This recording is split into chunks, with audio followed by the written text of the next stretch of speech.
오늘 나눌 말씀의 주제는 거룩함과 공동체라고 하는 것입니다. 이 거룩함이라고 하는 것은 여러 각도에서 살펴보고 있습니다. 개인적인 차원에서도 살펴보고 있지만 오늘 이 거룩함이라는 것이 공동체와 굉장히 깊은 관련이 있다라고 하는 주제로 말씀을 나누려고 하고 있습니다.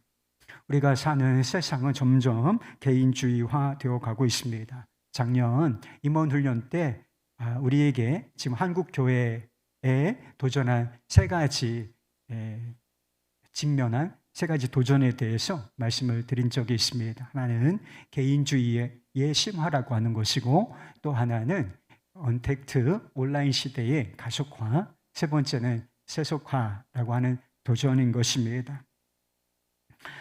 제가 이런 상황 속에서 개인적이고 또 이것을 가속화시키는 것이 온라인 시대예요. 그냥 혼자 스마트폰으로 또는 컴퓨터로 혼자 이제 모든 세상을 다 돌아다닐 수 있고 가상현실이 가능해지는 그런 시대가 이제 이미 왔어요. 이미 왔기 때문에 개인주의 이것이 또 가속화, 고속도로가 뚫린 것처럼 그런 상황이 되어버린 상황 속에서 제가 어떻게 목회를 하겠다고 하는 것이냐, 이 흐름에 한번 맞서보겠다고, 제가 무슨 힘이 있다고 이 흐름에 맞설 수 있겠습니까? 그러나 복음의 가치, 복음의 정신을 붙들고서 우리 교우들과 함께 이 세상의 가치, 흐름, 이 도전에 한번 맞서보겠다고 말씀을 드린 적이 있습니다. 왜 제가 이렇게 하겠다고 말씀을 드리는 것이냐면, 세상이 이렇게 변하고 있지만, 세상에 변하고 있으면 교회가 좀 따라가야지. 어떤 거는 적응이 필요해요. 어떤 건 적응이 필요하고, 그래서 온라인이라든지 온라인에서 복음을 전하는 일, 또 공동체성을 이렇게 확장시키는 일 필요할 수도 있습니다. 그래서 요즘엔 온라인 교회라고 하는 것도 생기는 것인데, 도전이 있으니까 그런 식으로 응전, 반응이 있는 것이지요. 시대가 어떻게 바뀌든지 불변하는 가치라는 게 있어요. 복음의 가치가 있는데 교회는 공동체라고 하는 것입니다.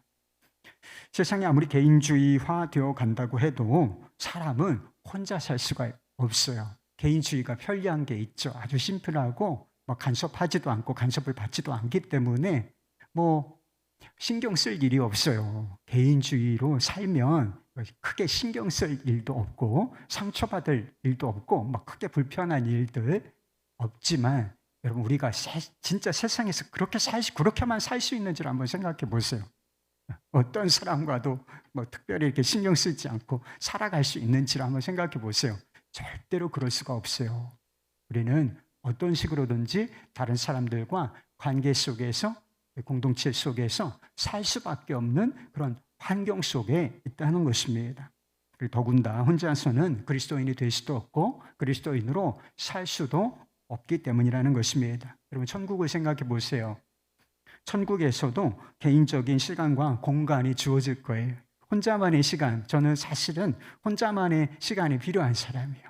그래서 사람의 성격 유형이라는 것이 있지 않습니까? 그래서 그런 것을 테스트해 보면 조금 혼자 있는 것을 좋아하는 사람, 그리고 혼자 있는 곳에서 거기서 이제 책 보고 자기만의 일을 이렇게 해나감으로써 에너지를 얻는 사람이에요.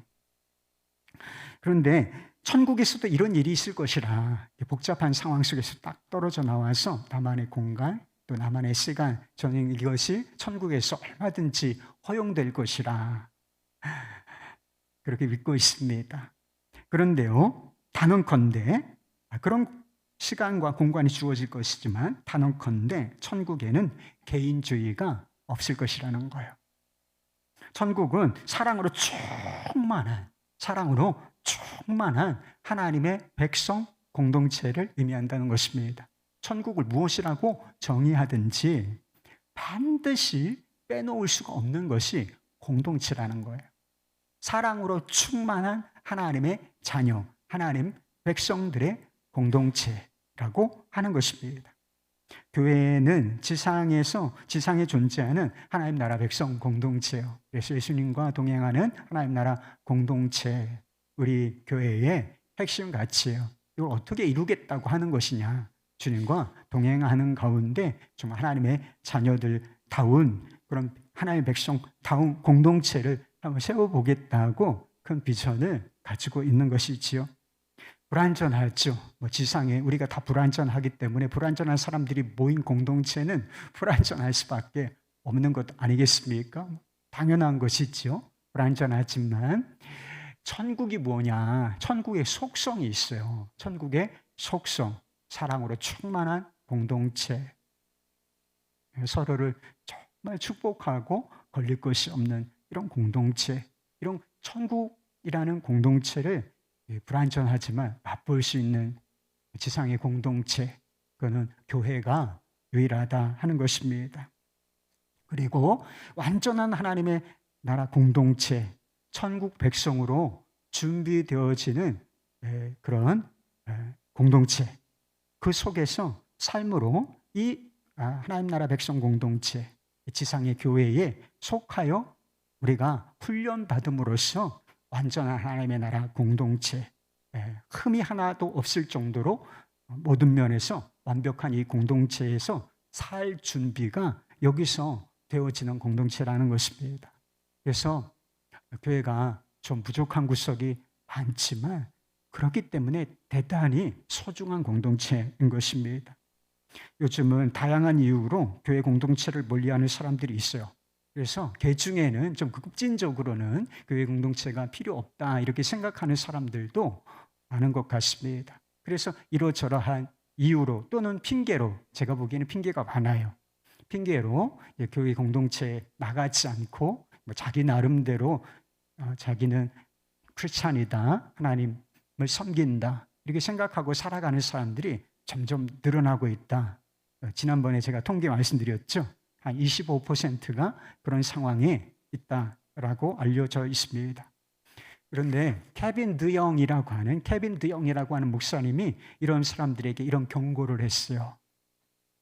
뭐라고 얘기했느냐면, 교회 없이 신앙생활을 하겠다는 것은 스스로 자기 발에 총을 쏘는 것. 미국에는 총이 허용되니까 자기 발에 스스로 총을 쏘는 것 같고, 그 다음은 자녀들에게, 그리고 그 다음은 손주, 손녀들의 심장에 총을 쏘는 것과 같은 거예요. 죽자고 생각하는 거하고 똑같다는 거예요, 여러분.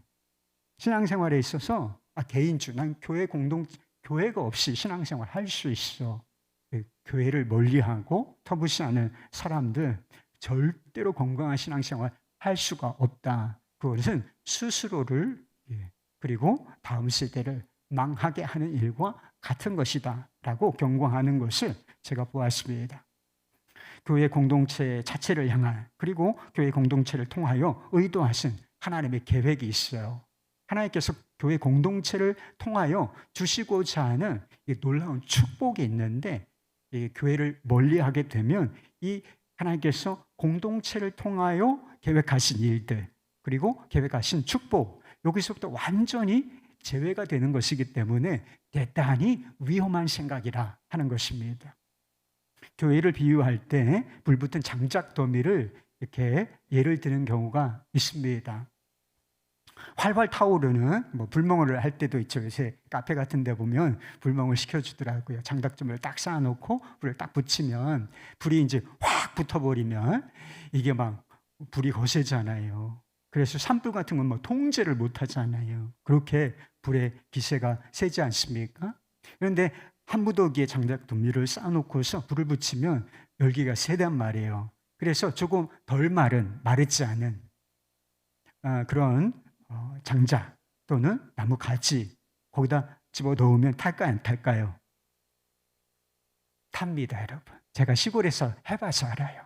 그래서 불이 확 붙은 이런 장작더미에 마르지 않은 나무, 생나무를 넣어도 불이 타게 붙게 되어 있어요. 처음엔 물이 쭉 하고 나오죠.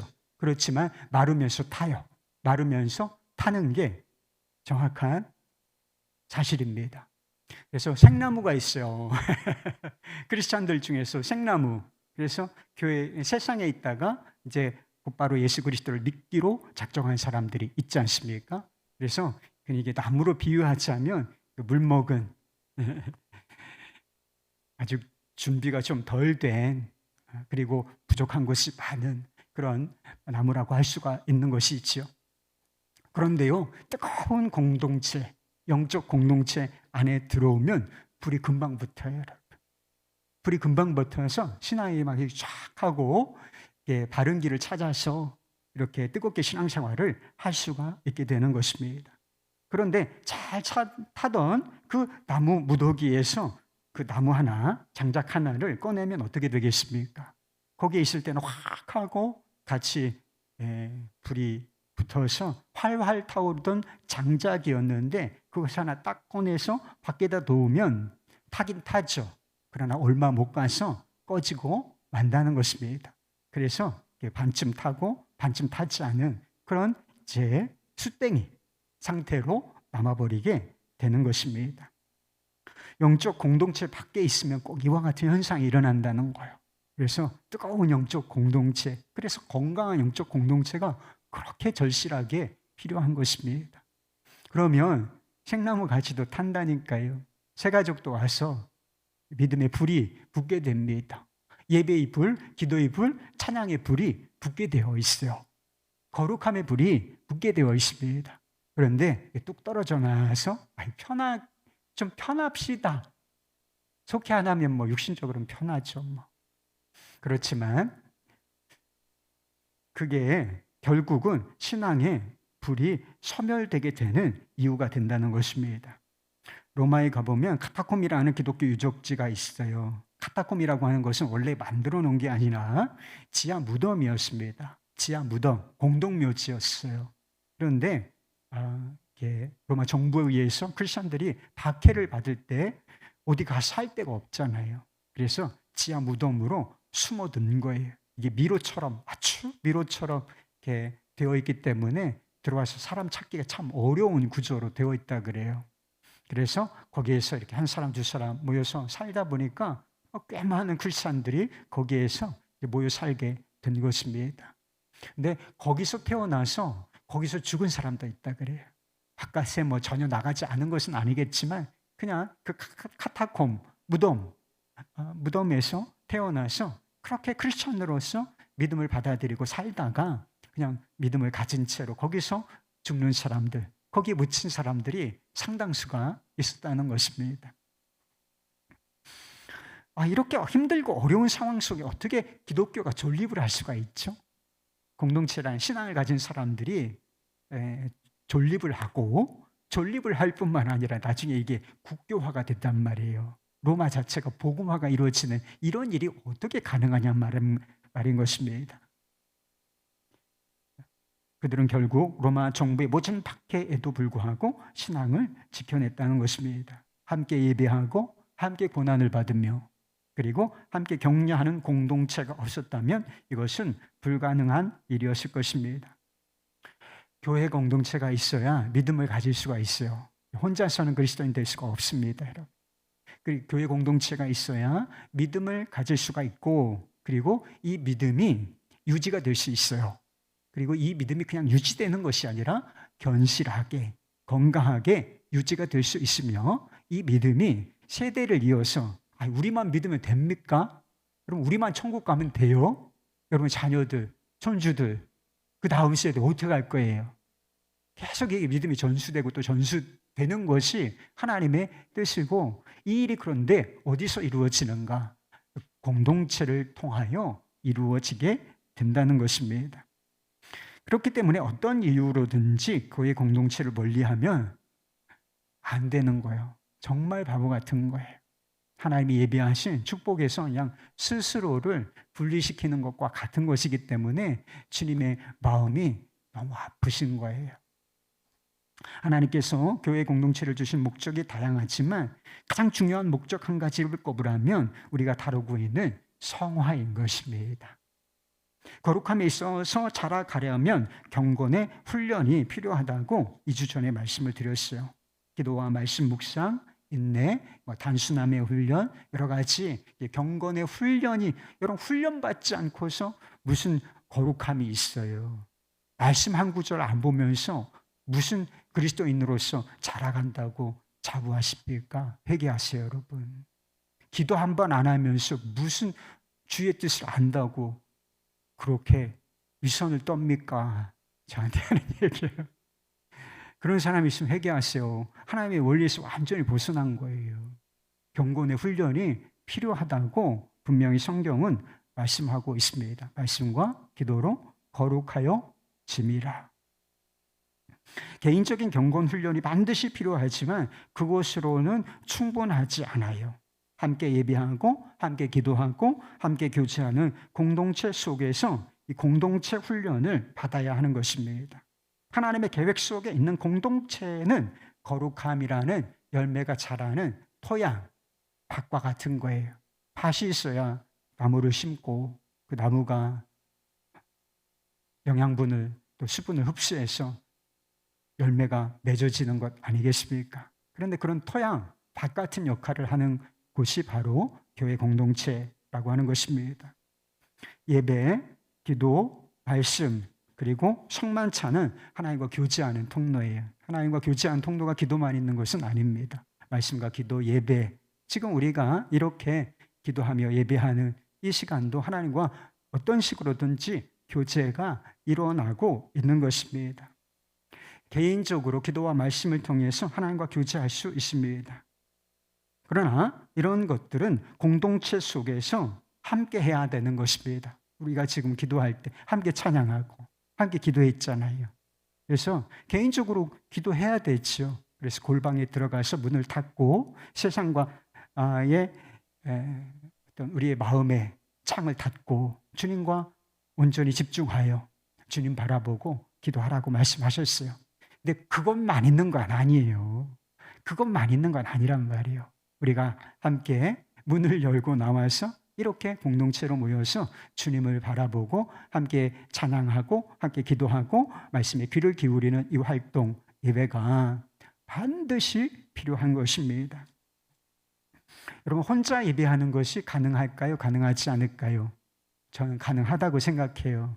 근데 진짜 혼자 일정 기간 예배를 드려 어쩔 수 없는 상황 속에서, 그래서 북한에 이렇게 억류되었다가 풀려나신 분들 제가 간증을 몇 분 들었어요. 제일 힘든 게 뭔지 아세요? 혼자 예배하는 거예요.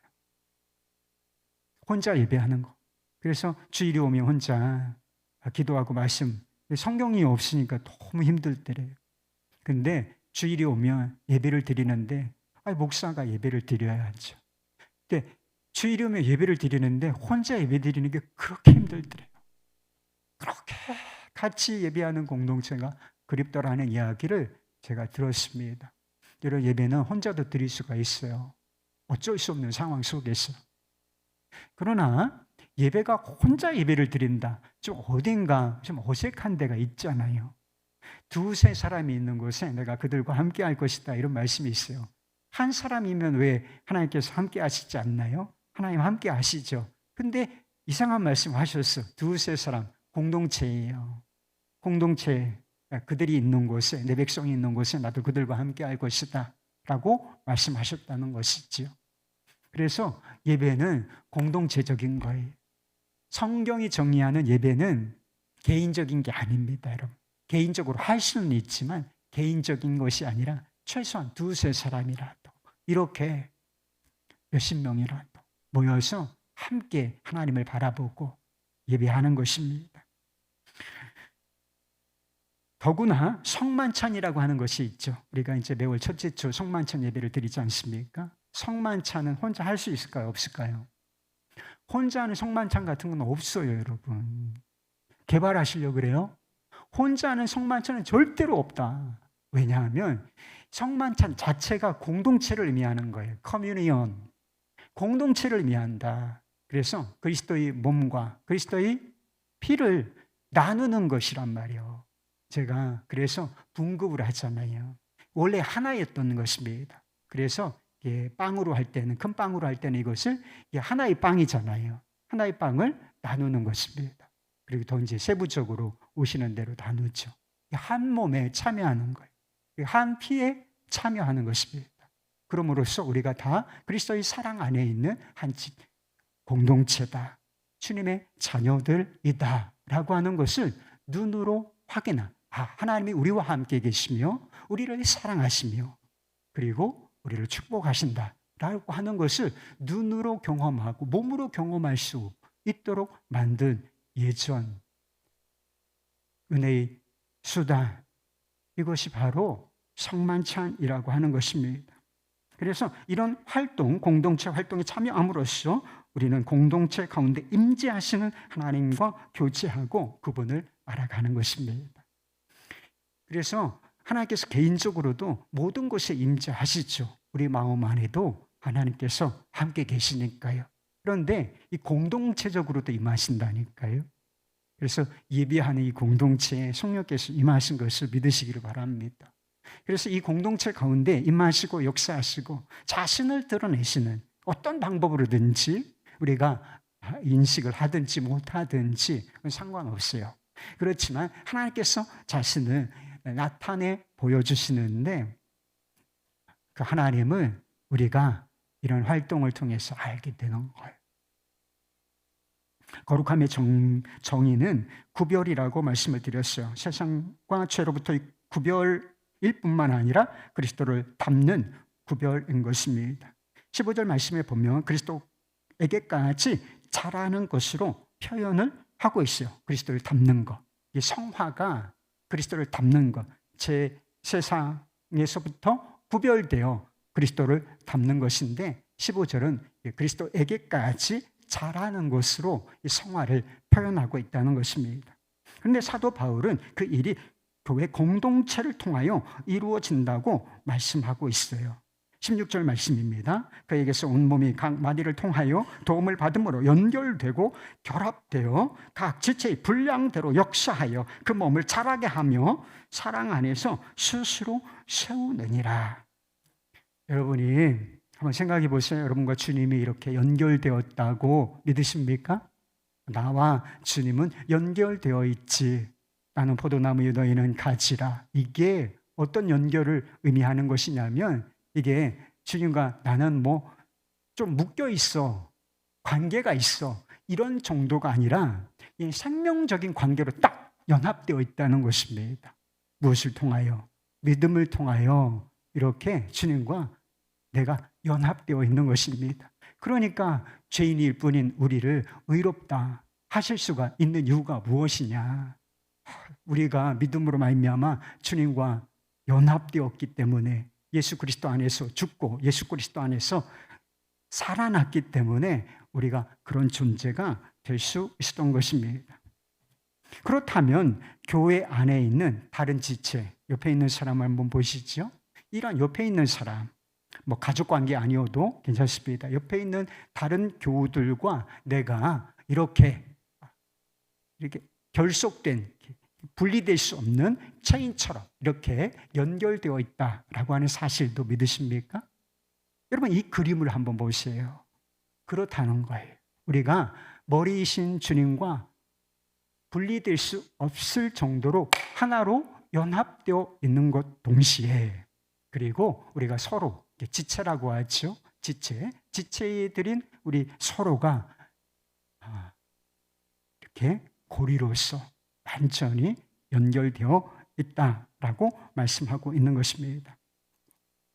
주님의 역사하심과 서로 연결된 사람끼리 거룩한 상호작용이라고 하는 것이 있는데 이 거룩한 상호작용을 통하여 성화라고 하는 열매를 맺게 된다는 것입니다.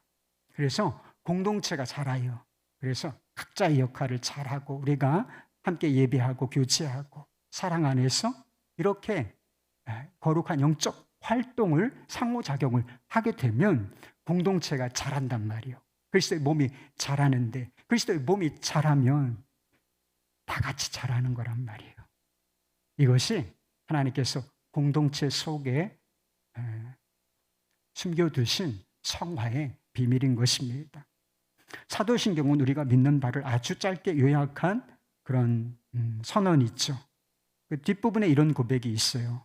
나는 성령을 믿으며 거룩한 공교회와 성도의 교제와 죄를 용서받는 것과 몸의 부활과 영생을 믿습니다. 아멘. 이렇게 끝나요. 그래서 제 후반부에 선언을 제가 읽어드린 것입니다. 우리가 사도신경 중심부에 뭐가 나오느냐, 사도신경 중심부 그 핵심에 예수님께서 어떤 분이신지를 아주 짧게 요약하고 있어요. 우리의 죄를 위하여 대신하여 죽으시고 장사되었다가 사흘 만에 부활하신 예수 그리스도. 여러분, 우리가 그 예수 그리스도를 믿는 사람들이 아니겠습니까? 그분을 믿음으로 성령을 받은 사람들, 그래서 나는 성령을 믿습니다가 이렇게 나오는 거예요. 성령이 우리를 거듭나게 하시니까요. 그분을 믿음으로 성령을 받는 사람들이 부활과 영생의 때를 기다리면서 어디에 속하여 그리고 어떤 방식으로 살아야 하는지 짧은 두 단어가 나온단 말이에요. 나는 성령을 믿으며 거룩한 공교회와 성도의 교제를 믿습니다. 이렇게 되어 있다는 것입니다. 거룩한 교회 공동체 속에서 성도의 교제를 하며 살아야 한다는 것입니다. 마지막 때를 기다리는 방식이라는 거예요. 전도나 봉사나 다른 주요한 신앙적인 활동들 하나도 기록이 안 돼 있죠. 난 거룩한 교회 공동체를 믿습니다. 난 교회 공동체 안에서 성도의 교제를 믿습니다. 이것만 딱 들어있고 나머지는 완성된 부활과 영생의 때를 선언하고 있다는 것입니다. 그래서 이게 굉장히 중요한 것이란 말이에요. 이게 마지막 때, 그래서 영화의 때를 이제 기다리는 사람들에게 가장 중요한 핵심이 뭐냐, 그걸 가르쳐주고 있는 거예요. 그래서 교회 공동체가 굉장히 중요하고 그 안에서 성도가 서로 교제하는 것, 이게 핵심이라고 요약을 하고 있는 것입니다. 제가 요약한 것이 아니라 사도들의 전통에 의해서 이렇게 교회 공동체가 신앙의 핵심을 이렇게 마지막 때를 살아가는 성도들의 삶의 핵심을 이렇게 요약을 하고 있는 것입니다. 전도나 봉사 같은 거 중요하지 않기 때문에 빠진 거 아니에요. 성화가 또 빠졌죠. 우리가 다루고 있는 성화가 중요하지 않기 때문에 이 단어가 빠진 것이 아닙니다. 교회 공동체와 그리고 나는 성도의 교제를 믿습니다. 요 안에 다 녹아 있는 거예요. 교회 거룩한 교회 공동체를 믿으며 그 안에서 성도의 교제를 믿습니다. 전도, 봉사, 그리고 성화, 사랑, 모든 것이 이 짧은 두 마디에 다 녹아있기 때문에 다른 단어들이 중요하지 않아서가 아니라 그런 것들을 뺀 것이라 한 것입니다. 여러분, 우리가 왜 교회로 모여야 하는 것입니까? 그 핵심이 성도의 교제라는 것입니다. 성령과 십자가의 사랑 안에서 함께 예배하고 교제하고 서로 섬기고 그러므로 함께 성장하고 성화되는 것이 교회를 향한 부르심이라는 것입니다. 이런 사람들이 함께 그리고 세상에 흩어져서 모여서 이런 공동체를 이루는 거잖아요. 그리고 이제 삶의 현장으로 흩어지지 않습니까? 그래서 이런 사람들이 삶의 현장에서 복음을 전파하고 그리고 하나님의 사람들로서 세상을 섬기고 이웃을 섬기도록 부르심을 받았는데 그 핵심이 교회 공동체에 있다는 거. 그리고 성도의 교제에 있다는 것입니다. 이게 되면 나머지는 다 되게 돼 있는 것입니다. 그 안에 다 포함이 되어 있기 때문인 거예요. 여러분, 다 우리는 이기적이고 사랑이 부족한 사람이 있죠. 사랑이 부족하다 못해 그냥 말라버렸어. 그렇잖아요. 저 자신을 봐도 아유, 사랑이 부족하지 뭐. 인정할 수밖에 없어요. 사랑이 메마르다 진짜. 이기적이고 사랑이 없는 사람들이 성도의 교제를 통해서 사랑을 배우는 현장, 그게 바로 사랑이 자라는 장소, 터전, 그게 바로 교회 공동체인 것입니다. 교회 공동체가 십자가 사랑으로 세워진 공동체요. 이 사랑의 주인공이신 예수님께서 역사하시는 공동체이기 때문이라는 것입니다. 여러분, 다 우리가 무엇을 믿습니까? 십자가를 믿잖아요. 복음을 믿잖아요. 우리를 그토록 사랑하신 주님을 다 믿는다는 것 하나, 이거는 다 일치하지 않습니까? 그리고 우리 안에서 우리가 십자가 사랑, 그것으로 맺어졌고 사랑의 주인공이신 주님께서 우리 안에 계시고 역사하시는 공동체, 그렇기 때문에 우리가 사랑이 메마르고 부족하고 이기적인 그런 아직 너무나 모자란 불완전한 존재였지만 이 터전이 사랑을 배워가는 배움의 장소가 된다는 것입니다. 사실 공동체는 우리 안에 있는 죄성이 그대로 드러나는 것이에요. 죽지 않은 옛 자아가 실체를 가장 잘 드러내는 것이 바로 공동체인 것입니다. 우리 자신이 얼마나 교만하고 이기적이고 또 배려가 없는 사람인지, 얼마나 인내하지 못하는 사람인지는 혼자 있을 땐 잘 몰라요. 그러나 관계 속에 들어오고 그리고 사람들이 있는 나와 너무나 다른 사람들, 성향이 다르고 가치관이 다르고 배경이 다른 사람들 싹 모여보면 너무나 잘 알게 돼요. 너무나 잘 알게 돼요. 그래서 교회 공동체가 조금 힘든 이유가 있는 거예요. 왜? 여기에서 자아가 드러나니까.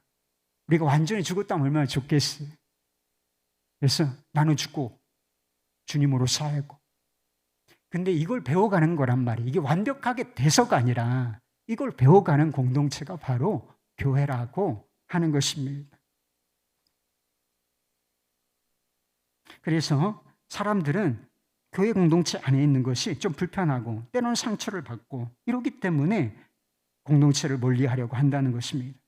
그럼에도 우리가 간과하면 안 되는 것이 있는 것입니다. 진정한 교회라면, 부족한 교회라 할지라도 진정한 교회라면 성령께서 역사하고 계시다는 것입니다. 그리고 성도의 교제를 거부하면 진정한 사랑을 배울 기회도 잃어버린다 하는 것입니다. 그래서 C.S. 루이스라고 하는 분이 이 상처 때문에 힘들고 불편한 것 때문에 이 공동체 관계를 멀리하는 사람들이 결국 맞이하게 되는 것이 뭔가 이렇게 얘기한 적이 있어요. 한 점 상처 없이 깨끗한 상태를 유지하고 싶다면 아무한테도, 심지어 동물에게도 마음을 주지 말라. 이기심과 빼앗기고 싶지 않은 두려움은 구멍 하나 없는 관에 꽁꽁 싸매어 가둬놔라. 단 밀폐된 공간에서 변질은 필연적이다. 결국 누군가에게 상처를 주고 상처를 입지도 않을지라도 바로잡을 수 없는 형국이 될 것이다. 관계를 통해 맞이할 비극을 피할, 최소한의 비극을 맞이하게 될 위험을 막는 대안은 지옥살이 뿐이다. 상처 때문에 사람들이 공동체를 피한단 말이에요. 관계를 피해. 안 나가고 싶다. 상관하고 싶지 않아. 멀리하는 방법이지요. 그러나 관계와 공동체를 피하게 되면 어떤 일이 일어나는가? 성화되는 게 아니란 말이에요. 악화된단 말이에요. 부패한단 말이에요. 여러분의 성품이, 삶이 어떻게 되느냐? 꽁꽁 싸매나 봐요. 상처받기 싫어. 죽기도 싫고 받기도 싫어. 그래서 그냥 관 같은 곳에 여러분 스스로를 한번 고립시켜 보십시오. 그러면 거기서 어떤 현상이 일어나느냐? 깨끗하고 순결하게 보존되는 게 아니라 썩는단 말이에요, 여러분. 성화되는 것이 아니라 악화된단 말입니다. 다르게 말하면 상처받는 일이 있더라도 관계와 공동체 속에 좀 지지고 볶아야 못된 면모들도 좀 다듬어지는 거예요.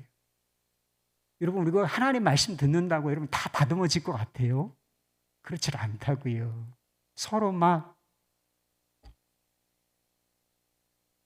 모난 사람들끼리 모여가지고, 그러나 성령께서 역사하시고 주님이 역사하시는 그런 공동체 안에서 좀 이렇게 갈고 다듬어지면서 우리의 성품이 온전해져 가는 거예요, 여러분. 주님이 계시니까 가능한 거예요. 저희 딸들이 간혹 싸울 때가 있어요. 요즘은 뭐 그게 많이 덜해졌지만, 예, 아이들도 자아가 막 분명하잖아요. 자아가 없는 인간들은 없어요. 그러면 이게 막 서로 막 콕콕 찔러. 그리고 사람이 죄인인 게 어떻게 찌르면, 어떻게 말로 찌르면, 어떤 말을 하면 상대가 아파할지를 알아요. 그 어린데도. 그러면서 막 서로 좀 아파하는 말, 상처내는 말을 하며 싸우는 거예요. 그렇지, 제 마음이 정말 아프더라고. 제가 그런 모습을 보고 어떻게 기도했는지 여러분 아십니까? 그만둬 이것들아, 갈라서라 니들, 이렇게 얘기하지 않고 제가 주님, 우리 사랑하는 딸들이 이 갈등과 다툼이 있지만 이 갈등과 다툼에서라도 사랑하는 법을 배우게 해주십시오 라고 기도했어요. 어느 날 수도원에 아주 다루기가 힘든 옛날 어느 수도원에 아주 다루기가 힘든 수사 한 사람이 있었다는 것입니다. 그는 교만하고 시비와 불화를 일삼는 눈에 가시 같은 사람이었다는 것입니다. 말다툼이 벌어지면 10중 8구는 그 어떤 식으로든 다 관련되는 그런 상황이 되었다는 것입니다. 그래서 두세 사람의 수사들이 모여서 막 쑥덕쑥덕 하잖아요. 그러면 반드시 그 사람이 이렇게 거론되는 이런 일들이 있었다는 것입니다. 친구는 하나도 없고 정만 많았던 이 수사는 결국 스스로 분을 이기지 못하고 수도회를 떠났다는 것입니다. 다른 수사들이 정말 그냥 알통이 빠진 것처럼 좋아라했지만 이 수도원장은 이게 우리 공동체의 큰 손해구나 라고 하는 사실을 깨달았다는 것입니다. 그래서 이 수사를 찾아 나가서 설득을 하기 시작했다는 거예요. 컴백하라고. 다시 우리 공동체로 돌아오라고. 수사가 아무도 원치 않는 곳에 내가 왜 돌아가야 하겠습니까? 내가 돌아가면 아무도 나를 환영하지 않고 옛날에 그 상황, 얼마 전에 그 상황이 반복될 것인데 제가 왜 그곳에 돌아가서 힘든 삶을 살아야 되겠습니까? 설득하는데 돌아오기만 하면, 무조건 돌아오기만 하면 당신에게 급여를 살해를 하겠다 이렇게까지 얘기하면서 돌아오라고 했다는 것입니다. 이 밉살스러운 이 인간이 수도원 영내로 들어오는 것을 보고서 다른 수도사들이 얼굴빛이 변했다는 것입니다. 그가 살해까지 받으면서 살 것이다 라고 하는 말을 듣고서 수사들이 격분했다는 것입니다. 그래서 한 수사가 수도원 원장에 가서 노골적으로 따졌다는 것입니다. 해명을 요구했어요. 수도원장은 이렇게 대답을 했다는 것입니다. 이 수사는 말썽은 많을지 모르나 그럼에도 불구하고 그대들에게 인내와 친절과 동정을 가르쳐 줍니다. 그래서 그가 여기에 필요한 겁니다. 그것은 오직 그만이 가르쳐 줄 수 있는 교훈입니다. 이런 교회 공동체 안에 둘러보면 마음에 안 드는 사람 있죠. 꼭 있더라. 한 사람만 있는 게 아니고 여기도 있고 저기도 있고 그렇죠. 에이, 내가 한번 생각해 보세요. 저 사람 진짜 마음에 안 든다. 사람이 저렇지. 나이도 먹고 있으면서 저게 뭐야? 한번 생각해 보세요. 그런데 나는 다른 사람의 마음에 다 들까를 한번 생각해 보세요. 우리 교인 아이들까지 해야 200명 좀 넘죠. 근데 내가 그 모든 사람들한테 내가 다 좋은 사람일 줄 한번 생각해 보라는 거예요. 그들의 다 마음을 유쾌하게 하고 그들에게 도움을 주는 그런 덕을 끼치는 사랑이 많은 사람인지 한번 생각해 보세요. 내가 마음에 안 드는 사람들 있는 것처럼 나도 누군가에게는 마음에 안 든단 말이에요. 그 사람만 없으면 내가 마음에 안 들어 하는 그 사람만 없으면 천국 같은 공동체 되겠는지 한번 생각해 보세요. 속해서 진상이다 진짜. 제가 다 얘기하죠 오늘. 이 사람만 없으면 우리 진짜 행복해질 것 같은데 그런 사람 있습니까? 정말 그 사람 빠지면 천국 같은 공동체 될 건지 아름다운 공동체 될 건지를 한번 생각해 보세요. 내가 있는데 천국 같은 공동체 될 것 같아요 여러분? 아니에요. 그냥 자동적으로 천국 같은 공동체는 주어지는 게 아니에요. 우리가 다 이기적이고 못나고 젖은 장작 같은 사람들이라. 그런 사람들이 그래도 성령께서 역사하시고 주님이 교회의 머리이시니까 그래도 주님의 뜻대로 한번 해보려고 하고 품어보려고 하는 거죠. 다 좋아서 품는 겁니까? 다 품어지니까 품는 거예요? 그게 아니고 주님이 그렇게 한번 해보라고 하시니까 나를 그리 품어주신 주님께서 서로를 그렇게 한번 용납해보라, 품어보라, 인내해보라 하시니까 그렇게 해보는 거죠. 그러니까 이 사랑의 실습, 사랑을 배우는, 진짜 사랑을 배우는, 이기적인 사랑 아니고 감정적인 사랑 아니고 진짜 사랑을 배우는 공동체가 그렇게 돼가는 거예요. 그렇게 천국 같은 공동체가 되어가는 것이지 그 사람 없다고 해서 천국 같은 공동체 절대로 되는 거 아니다. 나를 바라봐라. 여러분, 지금까지 주님께서 우리를 얼마나 인내해 주시고 품어주셨을까 한번 생각해 보세요. 여러분 자신 누구 아니고 주님이 나를 얼마나 기다려 주셨나. 못된 짓 얼마나 했어요, 주님께. 그런데 하나님께서 나를 인내해 주시고 기다려 주시고 나를 얼마나 수용하시고 받아주셨는지, 그리고 얼마나 나를 용서해 주셨는지를 한번 생각해 보세요. 다른 사람이 나를 얼마나 인내해 줬을까 생각 안 해봤죠? 아니에요. 다 누군가는 여러분들을 품어줬어요. 엄청 품어줘서 여기 있는 거예요. 그래서 다른 사람을 볼 때, 좀 못마땅한 사람 볼 때 그 기준으로 봐야 되는 거예요. 주님이 나를 얼마나 품어주셨나, 그리고 다른 사람은 나를 얼마나 이해해주고 용납해 주었는가, 이 관점으로 다른 사람을 보고 나도 한번 그렇게 품어보려고, 인내해 보려고, 용납해 보려고 하는 거, 이게 진짜 믿음을 가진 사람의 반응인 거예요. 그러면 그 자리가 거룩함이 자라는 자리가 되는 거예요. 그리고 천국 같은 공동체가 되어가는 자리인 줄 믿으실 수 있기를 바랍니다. 거룩함에서 공동체가 또 한 가지, 공동체가 중요한 또 한 가지 이유가 있어요. 공동체가 죄에 대한 저항성을 키우는 것이기 때문인 것입니다. 14절 말씀에 보면 교회 공동체를 주시고 우리가 그 안에서 서로 교제하고 가르치며 섬기며 자라게 하시는 이유를 설명하고 있어요.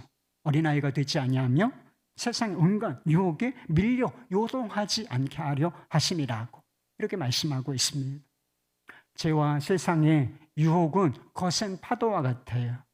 파도 보셨습니까? 어떤 때는 막 집채만한 파도가 모든 걸 쓸어 덮칠 정도로 다가오지요. 세상, 죄라는 파도, 그리고 세상이라는 파도는 그처럼 도전이 강한 것입니다. 지금 한국 교회는 세속화, 이 세상의 파도가 너무 크기 때문에 교회가 세상을 닮아가고 있단 말이에요. 세속화라고 하는 이런 파고에 직면해 있습니다. 이 거대한 파도에 맞서려면 뭐가 필요하겠어요? 그리스도인들의 연대, 연합이 필요한 것입니다. 전도서는 연대의 가치를 우리가 이미 살펴본 말씀인데 이렇게 말씀하고 있어요. 4장 12절 말씀. 한 사람이면 패하겠거니와 두 사람이면 맞설 수 있나니 세 겹줄은 쉽게 끊어지지 아니하니라.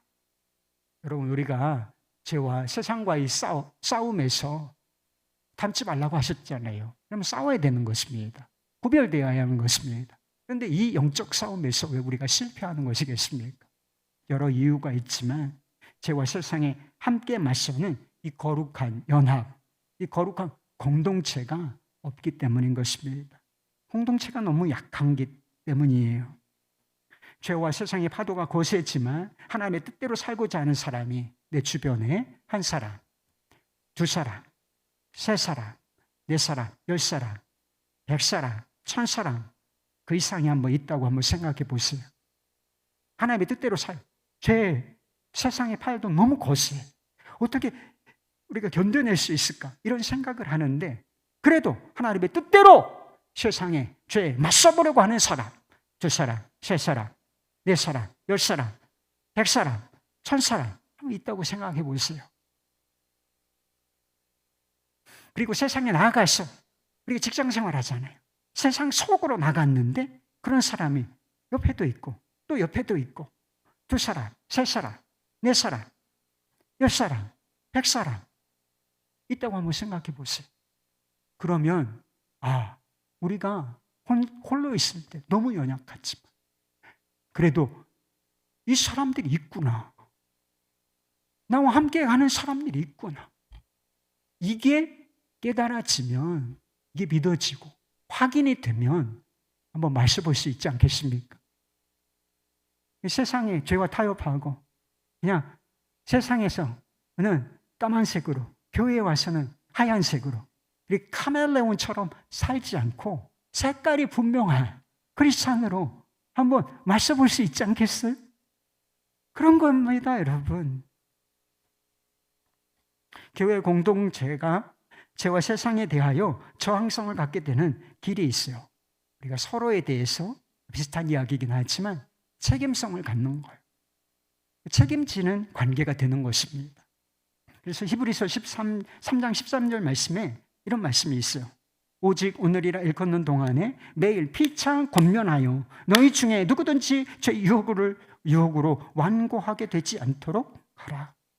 이 앞에 유명한 말씀이 나오는데 모이기를 패하는 어떤 이들과의 습관 같이 하지 말고 모이기를 힘쓰라 하는 말씀을 하면서 이 모임, 공동체의 가치를 설명하면서 이 말씀 나오는 거예요. 우리는 항상 죄 유혹으로 완고해질 가능성이 있는 사람들입니다. 여러분, 우리가 하나님께 늘 가까이 가야 하지만 우리가 죄성을 가진 존재라고요. 죄성을 가졌다는 것은 무슨 뜻인지 아십니까? 하나님을 멀리하고 싶어하는 마음이 여기서 꿈틀거린다는 거예요. 집으로 돌아온 탕자지만 다시 집 나가고 싶은 탕자의 마음이 아직 있다는 거예요. 이런 가능성 있는 사람들끼리 어떻게 하라는 것입니까? 매일이에요, 여기. 매일 피차 권면하라. 서로의 믿음을 격려하고 거룩한 삶을 살 것을 격려하라는 것입니다. 여러분, 우리가 속해서 하고 있는 활동들인 것이지요. 서로의 마음을 나누고 삶의 현장에서의 믿음의 성공과 실패를 나누고, 이것이 별것 아닌 것처럼 보일 수 있지만 우리의 마음을 아주 부드럽게 한다는 거예요. 부드러운 게 약한 것 같죠? 은혜로, 서로 격려함으로. 그래서 부드러워지는 거예요. 주님의 은혜로. 그리고 이 관계 속에서 흘러나오는 이 기름을 통해서, 연한유를 통해서 우리의 마음이 부드러워지는 것입니다. 진짜 강한 것을 부드러운 것 속에서 나오는 거예요. 그래서 세상의 이 압력에 굴하지 않는 이 힘이 어디서 오느냐? 이런 공동체를 통해서 주어진다는 것입니다. 죄로 인한, 실제로 죄를 범한 사람들에게 대해서는 이런 권면이 있어요. 실제로 죄를 범했어. 갈라디아서 6장 1절 2절 말씀. 형제들아, 사람이 만일 무슨 범죄한 일이 드러나거든 신령한 너희는 온유한 심정으로 그러한 자를 바로잡고 너 자신을 살펴보아. 너도 시험을 받을까 두려워하라. 너희가 짐을 서로 지라. 그리하여 그리스도의 법을 성취하라. 누군가 망하는 길로 가고 있어요. 실패하는 길로 가고 있어요. 그런데 내 문제 개인주의는 그거잖아요. 내 문제 아니니까 상관없어. 상관 안 해.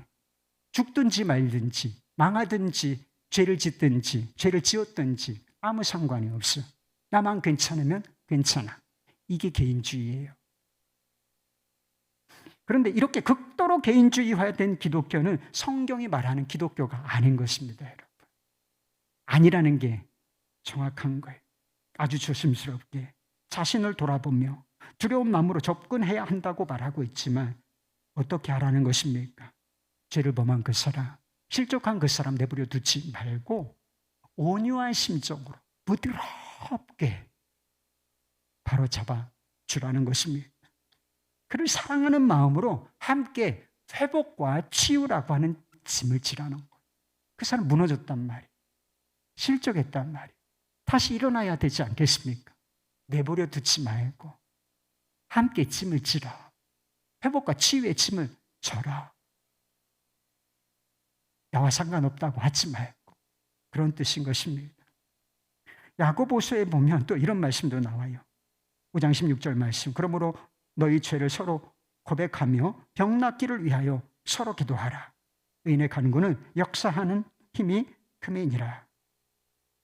거룩함으로 자라기 위해서 회개가 필요하다고 말씀을 드렸습니다. 회개는 개인적인 거예요.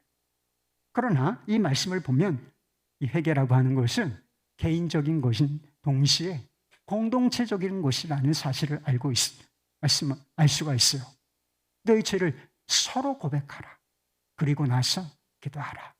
이렇게 말씀하고 계시지 않습니까? 교회 공동체는 어떤 공동체예요? 좋은 것만 나누는 공동체 아니에요. 무너지고 실패하고 쓰러진 거, 그리고 심지어 죄를 지은 거, 죄 지은 거 어디 가서 얘기할 거예요. 그런데 서로 죄를 고백하는 공동체, 그래서 서로 책임을 지고 함께 회복되고 일어서는 공동체, 이게 바로 교회 공동체여야 한다고 말씀하고 있는 것입니다. 기독교 교육의 전문가인 하워드 핸드릭스라고 하는 분이 계셔요. 근데 그분이 하나님을 떠났다가 다시 주님의 품으로 돌아온 어떤 청년에 관한 이야기를 한 적이 있습니다. 이 박사가 그 청년에게 하나님을 떠났을 때 어떤 느낌이었는지 그 소감에 대해서 물었어요. 청년이 이렇게 대답을 했습니다. 마치 제가 점점 바다 멀리 깊은 곳으로 밀려가고 있는 것 같은 느낌이었죠. 그리고 제 모든 친구들이 해변에 선 채 의, 심판, 죄에 대해서 저를 비난하고 있었어요. 그런데 한 그리스도인 형제가 저를 향해 헤엄쳐 와서 저를 꼭 붙잡았어요. 저는 그와 씨름했지만 그는 끄떡도 하지 않았어요. 그는 저를 붙잡았고 구명조끼를 입히고는 억지로 물가로 끌고 나왔지요. 하나님의 은혜로 제가 회복될 수 있었던 유일한 이유는 저를 놓아주지 않았던 바로 그 친구 때문이었습니다. 독일에 보면 브루더호프라고 하는 유명한 공동체가 있습니다. 이 브루더호프 공동체에 굉장히 공동체를 지켜내는, 주님의 방법대로 지켜내는 굉장히 중요한 한 가지 원칙이 있다는 것입니다. 누구에게 섭섭한 마음 든 거 있죠? 섭섭한 마음 든 거, 관계를 맺고 공동체 안에서 생활하다가 상처받은 게 있어. 또는 섭섭한 마음이 든 게 있어. 그런데 또 그게 아니더라도 그 사람을 보는데 꼭 저건 고쳤으면 좋겠는 점이 있어. 그러면 우리는 되게 어떻게 해요? 뒤에서 그 사람 모르게 가십거리로 몇몇 사람들이 모여가지고 그런 일을 하잖아요. 절대로 뒤에서 하지 않는다. 이게 마귀 밥이 되는 짓이다. 어떻게 해야 되느냐? 그런 점이 있을 때 당사자에게 직접 그리고 반드시 사랑에 기초하여 말해 주어야 한다는 원칙이 있다는 거예요. 그래서 이 원칙에 의해서 공동체가 유지되는 거예요. 그래서 서운한 거 있으면 에둘러서 말하지 않고 그것에 대해서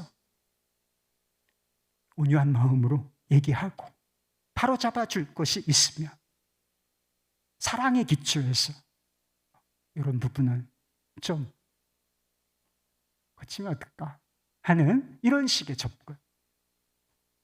이 단순한 원칙이 한 작은 마을에서 한 300명이 소박한 식사로 하루에 2끼만 먹는데요. 그리고 상당히 많은 일을 하면서도 천국과 같은 행복한 삶을 경험하며 살아가고 있는 이유라고 했습니다. 그래서 그 공동체 안에 아이들이 있는데 공동체 아이들이 세상에 대한 호기심이 얼마나 커요. 그런데 세상 밖으로 나가고 싶지 않다. 그런데 왜 그렇습니까? 그 공동체가 너무 행복하기 때문이라는 것입니다. 여러분, 우리가 죄와 세상이라는 거센 파도에 어떻게 맞설 수 있겠습니까? 우리가 그 파도에 연약한 형제를 내어주고 잃지 않을 수 있는 방법이 무엇이겠습니까? 사랑하는 우리 아이들을 빼앗기지 않는 방법이 무엇이 있겠습니까?